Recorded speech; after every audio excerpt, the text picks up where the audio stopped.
بسم اللہ الرحمن الرحیم۔ اسرائیلی روایات میں ایک قوی ہیکل اور دیو آمد انسان کا ذکر ملتا ہے جس کا نام اوج بن انک تھا۔ یہ اتنا لمبا انسان تھا کہ طوفان نوح سے کچھ وقت نکلا۔ یہ شخص اتنا طویل قامت تھا کہ جب سمندر میں کھڑا ہوتا تو پانی اس کے ٹخنوں تک آتا تھا۔ اوج بن انک دنیا کا لمبا ترین انسان تھا۔ اس کی ماں کا نام سفورہ اور والد کا نام انک تھا۔ بعض اسرائیلی روایات کے مطابق اس کا قد 3333 گز تھا اور جسم کی چوڑائی 3 گز تھی۔ وہ بادلوں کو اپنی لاٹھی سے ہانکتا تھا اور بادلوں سے پانی پیتا تھا۔ وہ سمندر کی گہرائی سے مچھلی پکڑتا اور سورج کے قریب کر کے بھون کر کھا لیتا تھا۔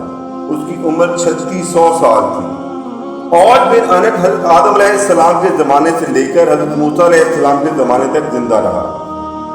بعض اسرائیلی مفسرین کے مطابق اس کا طوفان نوح سے بچ جانے کا سبب یہ تھا کہ نوح علیہ السلام کو کشتی بنانے کے لیے ساگوان کی لکڑی کی ضرورت تھی، مگر اس لکڑی کو اٹھا کر لانا ناممکن تھا۔ اوج بن انک وہ لکڑی شام سے اٹھا کر لایا تھا۔ اللہ تعالیٰ نے اس کے اس نیک عمل کو قبول کیا اور اسے غرق ہونے سے نجات دی۔ بعد ازاں جب فرعون کے دریائے نیل میں غرق ہونے کے بعد بنی اسرائیل کو فرعون کے ظلم سے نجات مل گئی تو کچھ عرصہ بعد اللہ تعالیٰ نے حضرت موسیٰ علیہ السلام کو حکم دیا کہ ملک شام کی سرزمین سے ظالموں کو نکال دو اور اللہ کی راہ میں دشمنوں سے جہاد کرو۔ اللہ تعالیٰ نے یہ بھی حکم دیا کہ اپنی قوم میں سے 12 قبائل پر سردار مقرر کرو تاکہ یہ لوگ اپنے سرداروں کے تابع رہیں۔ حضرت موسیٰ علیہ السلام نے ایسا ہی کیا۔ حضرت موسیٰ علیہ السلام اور حضرت ہارون علیہ السلام اپنے سرداروں اور قوم کے ساتھ جب کنعان کے مقام پر پہنچی تو اپنے سرداروں کو حکم دیا کہ وہ شام جا کر وہاں کے ظالم لوگوں کے حالات معلوم کریں۔ جب یہ سرداران وہاں پہنچے تو انہوں نے اوج بن انک کو دیکھا۔ جب اوج بن انک نے ان کو دیکھا تو سرداروں سے پوچھا کہ تم کون ہو اور کہاں جا رہے ہو؟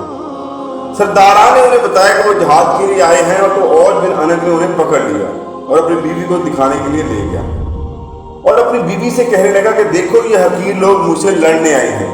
یہ کہہ کر اس نے ان سب سرداروں کو زمین پر پٹک دیا اور چونٹیوں کی طرح پاؤں سے انہیں مسلنے لگا۔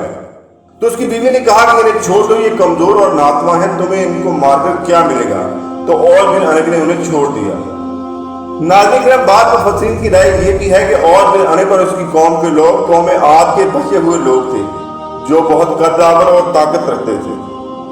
یہ سارے سرداران حضرت موسیٰ علیہ السلام کے پاس واپس پہنچے اور ملک شام کی ساری باتیں اور دشمن کی طاقت کے بارے میں حضرت موسیٰ علیہ السلام کو آگاہ کیا اور بیان کیا کہ وہاں کے پھل بہت بڑے ہیں۔ ایک دانہ انار کا نکالے تو آدمی سیر ہو جائے گا، اور اگر انگور کا ایک دانہ کھا لے تو دوسرا نہ کھایا جائے گا۔ جو نشانی اور پھل وہ ساتھ لائے تھے وہ حضرت موسیٰ علیہ السلام کو پیش کر دیے۔ حضرت موسیٰ علیہ السلام نے اپنی قوم کے سرداروں سے عہد لیا کہ یہ باتیں اپنی قوم کے لوگوں کو مت بتانا، کیونکہ یہ لوگ تو پہلے ہی بزدل ہیں، جہاد سے بھاگ جائیں گے۔ حضرت موسیٰ علیہ السلام کی اس حکم پر 12 سرداروں میں سے صرف 2 سردار اپنے عہد پر قائم رہے، جبکہ 10 سرداروں نے عہد شکنی کی اور قوم کے لوگوں کو وہاں کا سارا ماجرا اور اوج بن انک کے ہاتھوں پکڑے جانے کا سارا واقعہ سنا دیا۔ جب حضرت موسیٰ علیہ السلام کی قوم نے یہ سارا ماجرا سنا تو ڈر گئے اور جہاد سے کترانے لگے اور مصر واپس جانے کی تیاریوں میں لگ گئے۔ حضرت موسیٰ علیہ السلام نے اپنی قوم سے فرمایا کہ اے لوگوں، جہاد سے مت گھبراؤ، کیونکہ اللہ تعالیٰ نے وعدہ فرمایا ہے کہ تم لوگ فتح یاب ہوگے۔ تو حضرت موسیٰ علیہ السلام کی قوم کے 2 سردار یوشع بن نون اور کلاب بن کتاوہ اپنے وعدے پر قائم رہے اور اپنی قوم سے کہا کہ اللہ تعالیٰ نے حضرت موسیٰ علیہ السلام سے وعدہ کیا ہے، اللہ تم کو ضرور فتح دے گا اور ان کو ہلاک کرے گا جس طرح فرعون کو ہلاک کیا تھا۔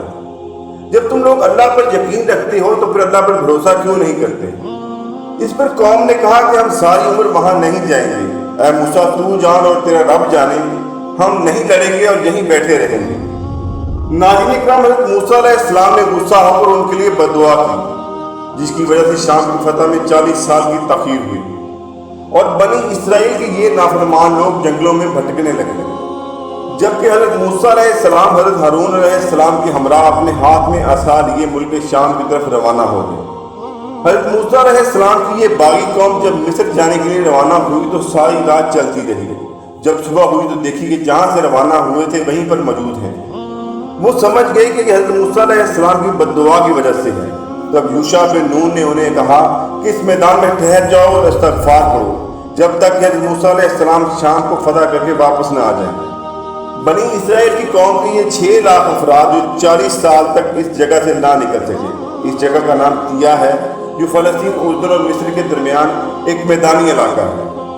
جب حضرت موسیٰ علیہ السلام عوض بن عنق کے شہر پہنچے تو لوگوں کی ہیبت ناک شکلیں اور دراز کر دیکھے تو اللہ تعالیٰ سے مدد کی دعا فرمائی اور آگے بڑھے۔ جب عوض بن عنق نے حضرت موسیٰ علیہ السلام کو دیکھا تو چاہا کہ انہیں بھی چوٹیوں کی طرح مسل دے اور حضرت موسیٰ علیہ السلام پر حملہ آور ہو گیا۔ حضرت موسیٰ علیہ السلام کا قد 70 ہاتھ تھا اور 70 ہاتھ اوپر اچھل کر آپ نے عصا مبارک عوض بن عنق کو مارا تو آپ کا عصا عوض بن عنق کے ٹخنے پر لگا جس سے وہ گر کر ہلاک ہو گیا۔ کہا جاتا ہے کہ عوض بن عنق کی لاش 40 سال تک وہاں پڑی رہی۔ اس عرصہ میں اس کا جسم گل سڑ گیا، صرف ہڈیوں کا ڈھانچہ باقی رہ گیا۔ حضرت موسیٰ علیہ السلام اور حضرت ہارون علیہ السلام جب جہاز سے واپس لوٹے تو اس ڈھانچے کو اٹھا کر دریائے نیل پر رکھ دیا اور 1 سال تک وہ ڈھانچہ دریائے نیل پر پل کا کام دیتا رہا۔ ناظرین کرام، یہ تمام اسرائیلی روایات غیر مصدقہ ہیں۔ اول تو یہ کہ اگر کسی انسان کا قد 3333 گز لمبا بھی ہو تو سورج تک نہیں پہنچ سکتا اور نہ ہی کسی انسانی ڈھانچے کو پل کے طور پر استعمال کیا جا سکتا ہے۔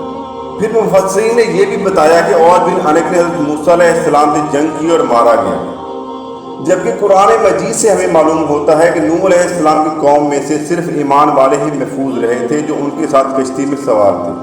واللہ اعلم۔ ناظرین کرام، اگر ویڈیو اچھی لگے تو لائک اور شیئر ضرور کیجیے گا اور چینل کو سبسکرائب ضرور کیجیے گا اور کمنٹ سیکشن میں اپنی قیمتی رائے کے لحاظ سے ہماری حوصلہ افزائی بھی ضرور کیجیے گا تاکہ اس طرح کی مزید اسلامی اور معلوماتی ویڈیوز آپ کی خدمت میں پیش کر سکیں۔ السلام علیکم۔